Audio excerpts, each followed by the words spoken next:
নমস্কার, তোমাদের সবাইকে সানা স্মাইল এডুকেশন সেন্টারে স্বাগত জানিয়ে আজকের ক্লাসটি শুরু করছি। আজকে তোমাদের সঙ্গে আলোচনা করব তোমরা যারা নবম শ্রেণীর ফার্স্ট ইউনিট টেস্ট পরীক্ষা দেবে তোমাদের জন্য রায় মার্টিন প্রশ্নবিচিত্র থেকে আজকে সমাধান করে দেখাবো নবম শ্রেণীর ভৌতবিজ্ঞান বিষয়ে মডেল নাম্বার 3 অর্থাৎ 3 নম্বর স্কুলের ভৌতবিজ্ঞান বিষয়ে যে সমস্ত ছোট ও বড় প্রশ্নগুলি আছে তার সমস্ত প্রশ্নের উত্তরের সমাধান করে দেখাবো। চলো দেরি না করে মূল বিষয়ে যাওয়া যাক। প্রথমে দেখো, সঠিক উত্তরটি নির্বাচন করে পূর্ণ বাক্যে লেখো। একে আছে প্রদত্ত কোনটি দৈর্ঘ্য পরিমাপের একক। সঠিক উত্তর তোমরা লিখবে আলোকবর্ষ, অপশান সি।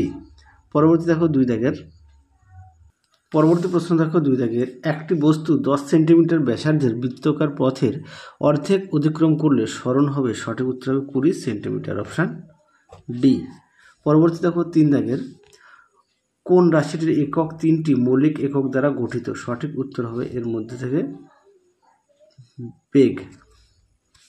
পরবর্তী প্রশ্ন দেখো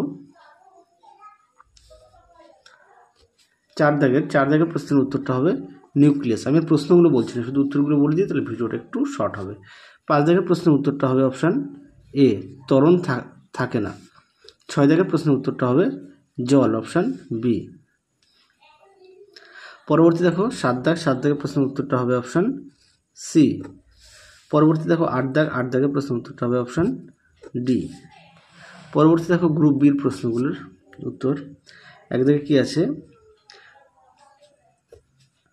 দুটি একই একক বিশিষ্ট ভৌত রাশির উদাহরণ দাও যার একটি স্কেলার এবং অপরটি ভেক্টর। তোমরা উত্তর লিখবে বেগ ও দ্রুতি।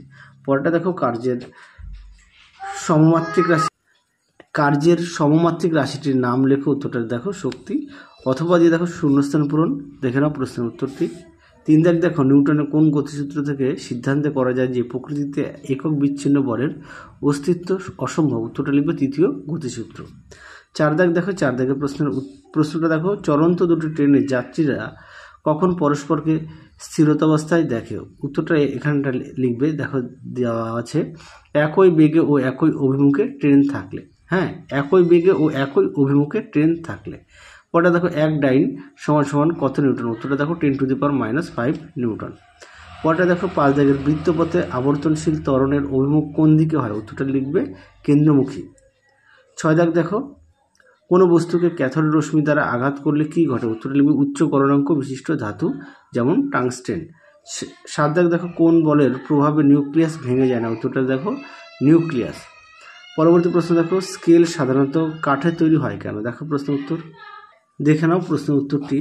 উষ্ণতা হ্রাস বা বৃদ্ধির ফলে ধাতব স্কেলের দৈর্ঘ্যের সংকোচন বা প্রসারণ লক্ষণীয়ভাবে হয়। সেজন্য ধাতব স্কেল শুধুমাত্র যে উষ্ণতায় আশঙ্কিত সেই উষ্ণতাতে সঠিক পাঠ দেবে, কিন্তু কাঠ বা প্লাস্টিকের প্রসারণশীলতা ধাতুর তুলনায় খুবই কম এবং কাঠের বা প্লাস্টিকের স্কেল সমস্ত উষ্ণতায় সঠিক পাঠ দেবে। সেজন্য কাঠ বা প্লাস্টিকের স্কেলের ব্যবহার ধাতব স্কেল অপেক্ষা অধিকতর ভালো। তাহলে উত্তরটা এখান থেকে এই পর্যন্ত তোমরা লিখবে। পরবর্তী প্রশ্ন দেখো কি আছে। পরবর্তী আছে ভালো তুলা যন্ত্রের আবশ্যকীয় গুণগুলি কী কী। প্রতিটা প্রশ্নের পাশে পেজ নাম্বার দেওয়া আছে, তোমাদের সুবিধার্থে তোমরা তা একটু দেখে নিও। দেখো উত্তরটি, দেখে নাও প্রশ্নের উত্তরটি তোমরা এখান থেকে এই পর্যন্ত লিখবে। দেখে নাও এখানে মোট 4টি পয়েন্ট দেওয়া আছে, এখান থেকে এই পর্যন্ত উত্তরটা লিখবে। পরবর্তী প্রশ্ন দেখো এককবিহীন ভৌত রাশি কাকে বলে, উদাহরণ দাও। দেখো প্রশ্ন উত্তর, দেখে নাও প্রশ্নের উত্তরটি তোমরা এখান থেকে এই পর্যন্ত লিখবে। পরবর্তী প্রশ্ন দেখো 3 দাগের কোনো বস্তুর গড় দ্রুতি 0 নয় কিন্তু গড় বেগ 0 হতে পারে কি। দেখো উত্তর, দেখে নাও প্রশ্নটি, তার উত্তরটা দেখে নাও। তোমরা এখান থেকে এই পর্যন্ত উত্তরটা লিখবে। দেখে নাও এই পর্যন্ত উত্তরটা লিখবে। পরবর্তী প্রশ্ন দেখো কি আছে। 4 কম্বলের ধুলো ঝাড়ার জন্য রোদে দেওয়া হ্যাঁ এটা তো বলেছি। আচ্ছা, কম্বলের ধুলো ঝাড়ার জন্য রোদে দেওয়া কম্বলকে লাঠি দিয়ে আঘাত করা হয় কেন। খুব গুরুত্বপূর্ণ প্রশ্ন। দেখো উত্তর, দেখো প্রশ্নের উত্তরটি তোমরা এখান থেকে এই পর্যন্ত লিখবে। যদি এখানে কার্পেট দেওয়া আছে তোমরা নামটা একটু চেঞ্জ করে দেবে, এখান থেকে এই পর্যন্ত উত্তরটা লিখবে। পরবর্তী দেখো 5 সিজিএস ও এসআইতে বলের পরম এককগুলি কী কী? সিজিএস হচ্ছে ডাইন আর এসআইতে হচ্ছে নিউটন।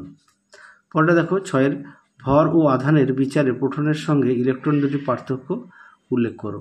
দেখো উত্তর, তোমরা উত্তরটা এখান থেকে লিখতে পারো। হ্যাঁ, দেখে নাও ভর আর ইলেকট্রন আধানের প্রকৃতি। পরবর্তী প্রশ্ন দেখো, রাদারফোর্ডের পরমাণু মডেলের দুটি প্রধান ত্রুটি উল্লেখ করো। খুব আসে পরীক্ষায়। দেখে নাও প্রশ্নের উত্তরটি। দেখে নাও প্রশ্নের উত্তরটি তোমরা এখান থেকে লিখবে। দেখে নাও চিত্রটাও দেখে নাও, এই পর্যন্ত উত্তরটা লিখবে। পরবর্তী প্রশ্ন দেখো, আচ্ছা 8 দাগে দেখো একটা প্রশ্ন দেওয়া আছে, তোমাদের উত্তরটা দেখো, আমি খাতায় লিখে দিয়েছি, দেখে নাও।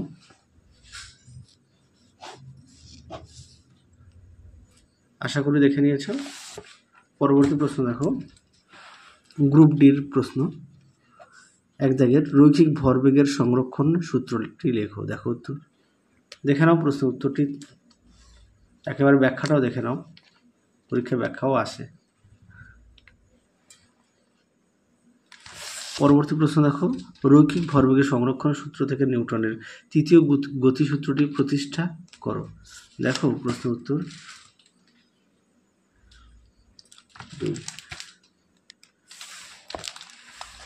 দেখে নাও প্রশ্ন উত্তরটি তোমরা এখান থেকে দেখো।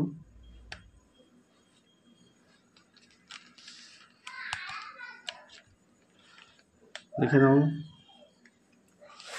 পরবর্তী প্রশ্ন দেখো, অথবা দিয়ে নিউটনের কোন গতিসূত্রটি জাড্রের সূত্র বলা হয়? দেখে নাও প্রশ্নের উত্তর।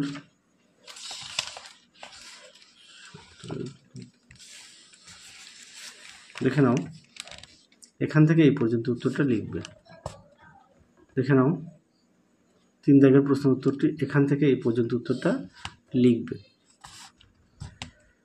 পরবর্তী প্রশ্ন দেখো, সেই সূত্রটি বিবৃত করো।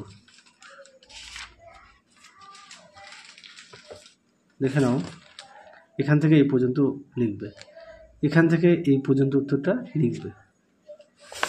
পরবর্তী দেখো 2 দাগের কি আছে, মাপন চোঙের সাহায্যে জলে অদ্রাব্য কোনো কঠিন পদার্থের আয়তন ও ঘনত্ব নির্ণয় কিভাবে করা যায়? দেখো উত্তর।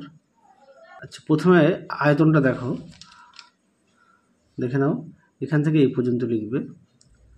তারপরে দেওয়া আছে ঘনত্ব, ঘনত্বটা দেখে নাও।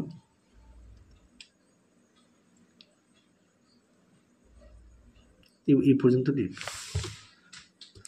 পরবর্তী প্রশ্ন দেখো, আচ্ছা আরেকটু দেখিয়ে দিই ঘনত্বটা। হ্যাঁ, এই পর্যন্ত লিখবে।